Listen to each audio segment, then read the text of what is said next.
ମୁଁ ଆପଣମାନଙ୍କୁ ଗୋଟେ ସର୍ଟ ନ୍ୟାରେଟେଡ୍ ଷ୍ଟୋରି କହିବି। ବଟ୍ ମୁଁ ଭାବୁଛି କି ଆପଣମାନଙ୍କର ଲାଇଫ୍ରେ ଏଇଟା ଗୋଟେ ଭ୍ୟାଲୁ ଆଡ୍ କରିବ।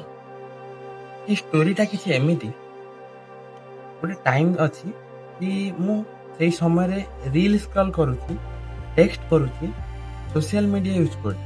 ବଟ୍ ଗୋଟେ ମୋର ବେଷ୍ଟ ଫ୍ରେଣ୍ଡର କଲ୍ ଆସିଥାଏ, ବାର କଲ୍ ଆସିଥାଏ। ଥରେ ନୁହଁ, 2 ଥର ନୁହଁ, 3 ଥର ସେ ବାର କଲ୍ କରିଥାଏ। କିନ୍ତୁ ମୁଁ ଭାବୁଛି କି ହଁ, ମୁଁ ଏବେ କାହିଁକି ତା କଲ୍ଟା ଉଠେଇବି, ପରେ କେବେ କଲ୍ ଉଠେଇଦେବି, ବାସ୍ ଟାଇମ୍ ପାସ୍ ପାଇଁ ସିଏ ମୋତେ କଲ୍ କରିଛି।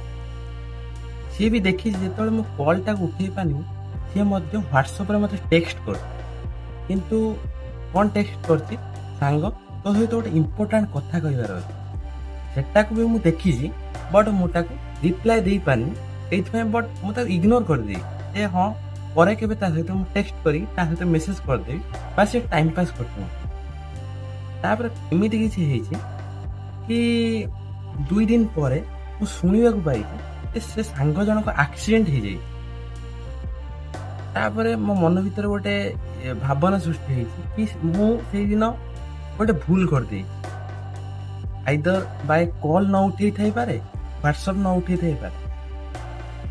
ଆଜି ବି ସେ ମେସେଜ, ସେ କଲ୍ ମୋ ହ୍ୱାଟ୍ସଆପ୍ ଲିଷ୍ଟ ହଉ କଲ୍ ଲିଷ୍ଟରେ ଅଛି, କିନ୍ତୁ ସେ ଯେଉଁ ରିପ୍ଲାଏ ଦେବାର କାପାସିଟି ଆଜି ବି ମୋ ପାଖରେ ନାହିଁ।